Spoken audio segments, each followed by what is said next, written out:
Storytelling is a big part of photography. Without stories, photographs are, most likely pretty boring. But what is a photograph that tells stories? I'm waiting for Matti Sulanto to appear. He's gonna talk about storytelling with me. So stay tuned. Very interesting video coming up. Hi, it's Peter here, and let's get right into the business.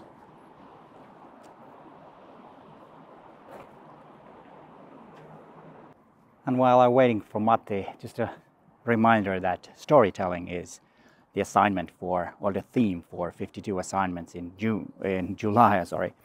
And the assignments are what is going on, my day, not wanting you to make a my day video in YouTube. Of course you can if you want, but some photographs of your day that describes your day or week, maybe the month. What's the theme of your month in July? And then this just happened is another topic. And then we have the story of my, and it can be anything, story of my life, story of my someone, so story of my trip, story of my 4th of July, or whatever you feel is the thing. And in this video I'm going to talk about not necessarily on the topics itself, but with Matti Sulanto about storytelling. And also remember that there's going to be a live stream on June assignment or theme, which was composition, and I will tell more about it in the end of this video, so stay tuned and watch the whole video. Okay, it's about 9:30. Matti should be here.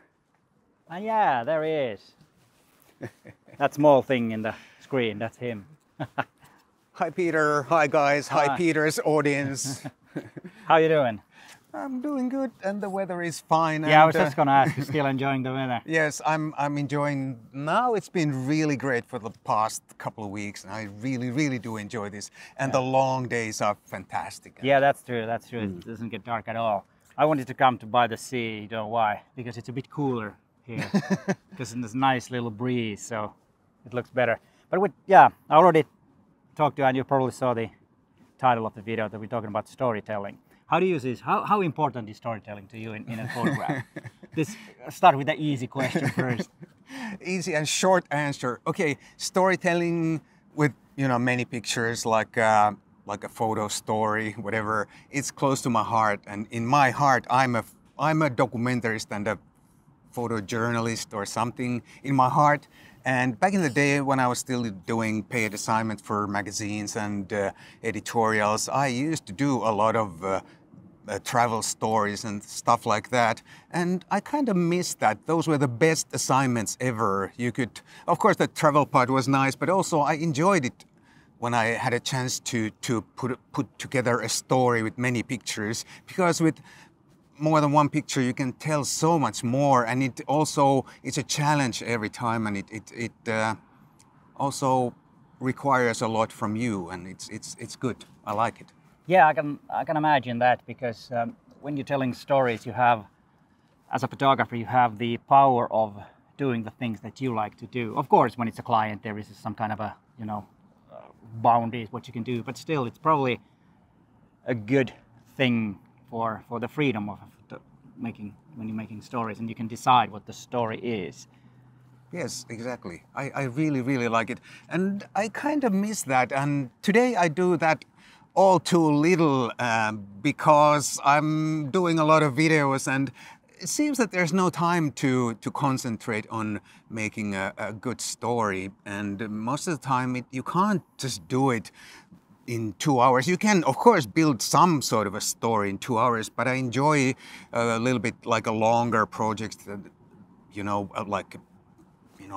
when I build up a story over a couple of weeks or maybe even a couple of years or so, and those are so much more somehow compelling when you see the final thing. Yeah, that's true. Let me grab my bag here and let's walk a little bit, and you were talking about making a story with several images. Yes. And that's kind of a thing that you can plan. You go to a place and start thinking, and okay, what do I see? What are the important things here? But what about if you try to do it with one photograph? Isn't that, because that's really hard. Of course, any picture, pretty much every picture tells a story, some sort of a story. That's true. That's true. And I guess if it's only one picture, there's a lot more room also for the viewer's imagination. He or she can maybe put up completely another story than the photographer intended, because there's only one picture and there's nothing before that, nothing after that. So I think it leaves a lot more room for the viewer's imagination if there's only one picture. Yeah, and I've said many times that I like photographs that don't give all the answers. That's probably why I like to use longer lenses usually, because that kind of crops out stuff and you'll start wondering what's happening and leave some kind of a mystery. I don't know if you agree with that, because your style is a little bit different. You like more wider shots to tell a little bit more. Yeah, I guess I like to show a bit more. But anyway, yeah, I like the idea that if the picture raises a few questions, I think it's a good one. And I also like pictures that require a little bit of how do you say, concentration from the viewer. And that's a good point. Those typical Instagram epic pictures that are, you know, I'm not saying it's easy to make them, but they usually, I call them easy shots because they are so easy to understand. There's like strong opposite colors or whatever, but there's usually not much much else. And once you've seen it for 3 seconds, there's nothing more in that picture. But I like pictures that require a little bit more, and the more you look at the picture, the more you can find in there. And those are the pictures that, you know, just talk to me. But of course, they are not good for today's fast social media, because people have no attention span. If the picture requires more than 3 seconds, then they just flip the next one. And that is the problem. And I think we should talk about what are the elements. Let's walk towards that and let's, should we make some images? I don't know if we can make any stories, because we're only here for a couple of hours in the morning to talk about this, but it's very hard to like make stories in this short period of time. And we are making one story now, a video story. Oh, yes. So if you add a photo story to that, it's quite a lot of things to do, and maybe my brain capacity is not enough for that.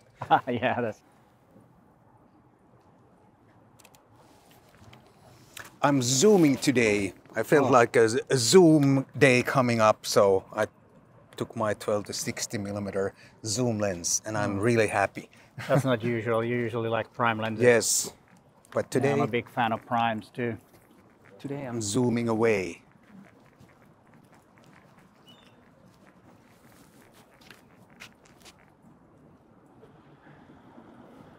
Nice cloud over that. Yes, nice puffy cloud. Yeah.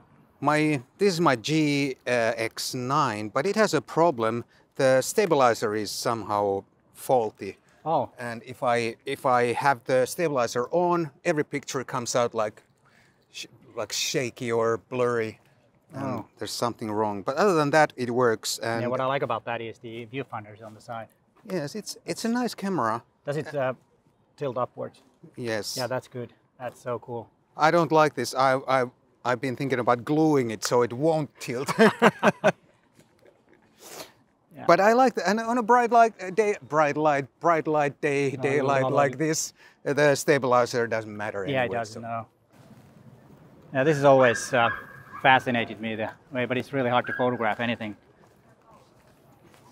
Well, now it's quite nice. The direction of the light isn't that bad. We just need a pink person here. Yeah, I could walk here and then you can Photoshop my shirt to a different color. Yes. It doesn't look like I imagined it would look. Not at all. Oh.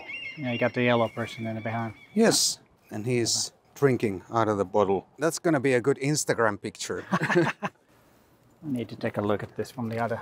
Your turn to make some pink Crap. art. Some crap.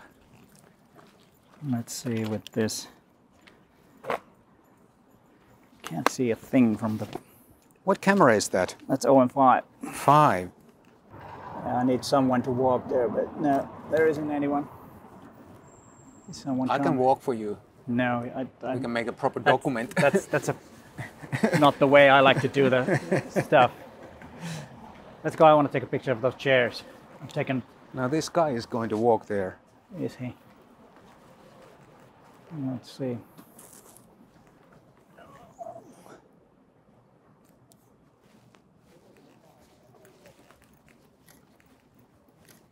Yeah, I think I got it. Did you get it? Yeah, I think so. Yeah. Yeah, I like this combo, 1.5 and 20 mm. It's nice and small, and with the grip, this is good to hold. Let's go to the bridge and talk about the elements, what we need to tell stories.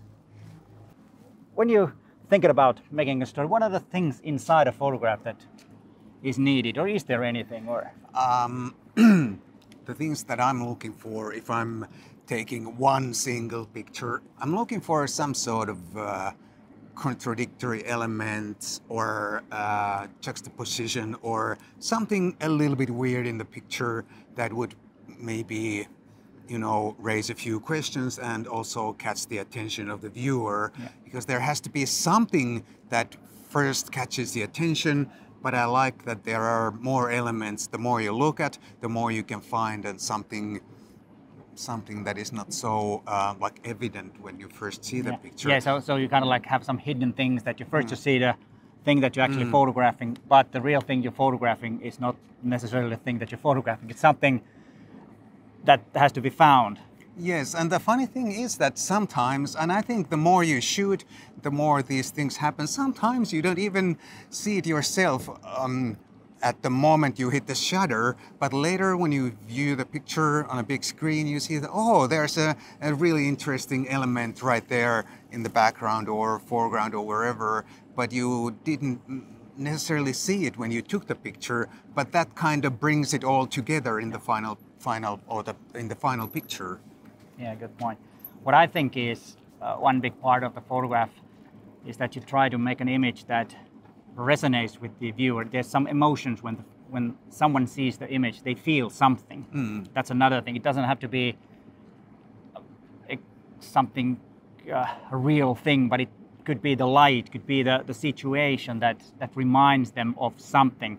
And what's important also is that the story that people see in a photograph is different, or everyone sees it differently, because they have a different life, different experiences, different age, different cultures, different countries, different whatever, and they kind of resonate them with their own experience, and it might be totally different. And I think that's fascinating in photographs. When I do these, live streams, when I talk about photographs, there's always someone sees something else that I don't see, because yes, your background definitely affects that, and there can be some colors, symbols, or whatever that are interpreted different ways in different cultures, and that can also make the whole story completely almost like opposite to what you and I see, and compared to someone else's story. Yeah. If it's only one picture. If you have many pictures, then it's easier to kind of refine the story, because you can have, or you almost always have to have some details and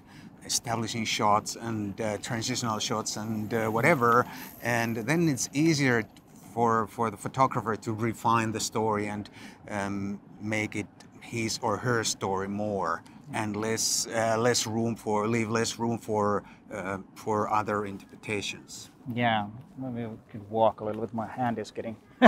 You have such a heavy camera. Oh, this is huge, huge. But then also what I was going to say is that when I was saying that we'll see things differently, and of course, when you're making a story with the photographs or a photograph, you always reveal something of yourself. You have to kind of like, I don't know what the word is. What's the word for like hate that? And give I don't know,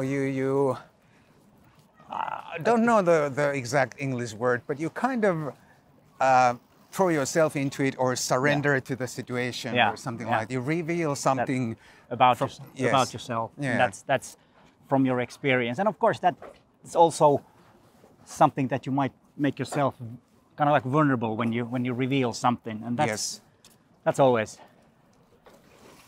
something that might make the story a lot stronger. What that actually is of course depends on the person. Thinking about photographs, I think this is one of my favorite scenes in Helsinki, right there in front of me. I don't know why. This is just something that I love, and I've taken plenty of photographs of this, but right now I think the light isn't very good to take a photograph of this. What do you think about the light right now? It's not because light is important part of a story. Yeah, it's a midday or late morning, whatever, before midday light. But I kind of like it. We can get some nice hard shadows and stuff like that. But of course, it's not really moody like the evening light or early morning light. But I don't know, I'm just so excited about this northern light now that I'm back here. Of course, part of the storytelling, because with the light you set the mood. Sure thing. Which is, of course, the one thing that's in a way universal. We're talking about the differences in the story with different culture, different people, but light is most likely quite universal. I guess so. Yeah. And one thing is for sure, you need some light to take a photo. Yeah, well, it depends. Well, it depends on what you refer as. But you need if you have some light. If you have a black frame, that could be a photograph and tell some story that everything is going to the south or everything is shit. Okay, it's a pretty extreme, but I guess it's possible. Yeah. I want to take some ice cream. There are you want two ice cream vans there, and two of them. They happen to be. Actually, it's not ice cream; it's gelato. What they're selling there to be Italian ice cream. Yeah. That's semantics. Yeah. Some gelato. Caramel This vanilla is really good. Yeah, it's handmade stuff. Oh. And now I'm gonna stop the recording for a little while and enjoy the ice cream. All right, that was good ice cream. It was really, really good vanilla ice cream. Yeah, actually gelato, to be honest. Oh man. Whatever. It was cold. It was good. But actually, it says, Ape Gelato, this is ice cream. So you're right. It was ice cream. Whatever. And yeah, how should we conclude this? And how important, we were talking about this, but if you could conclude about storytelling, how important is it? Is there any images that are good that has no stories? Like we said before, every picture tells a story, more or less. And I think it's a good practice if you go out and take pictures. You think about the story you want to tell and try to make a picture that tells that story. I think that's a good practice, at least, if you can photograph. Instead of just snapping away something, think a little bit before you hit the shutter. And what is this picture? Why am I taking this picture? What is it going to tell to the viewer? And so on. I think that's the best advice I can come up with right now. I think it's a very good advice, because if you just go out and don't have a purpose to photograph, you usually end up with shitty photographs. Yeah, but if you have some kind of an idea that, okay, I go that place, and okay, there is sea, there is the bridge, there is ice cream, there is this. Maybe I'll make a little story of an ice cream truck in front of a bridge. And it's not a big story, but if you start from something, you might end up with a different story. Yes. That might be a lot better. But if you have a starting point, you will get better photographs if you have some kind of an idea when you go out and photograph. I agree with you, Peter. You do. That hasn't happened many times. And it's so hard to say that. Oh yeah, I know. I really appreciate that. That's a big sacrifice from you. Oh, just kidding. Yeah, but I think I hope this helps your images for July's theme. And I will put a link in the description where I have the link to the live stream for June's images. Is there a link also for my channel? Of course. Down below. Of course there is. And then it will be in the end Check it screen. out. Yes, of course. Of course there is. You were getting ahead of me. Just making sure I'll always do that. But yeah, more information in the description down below. But hey, thanks for watching and bye for now. Thanks for having me and bye-bye. Sure.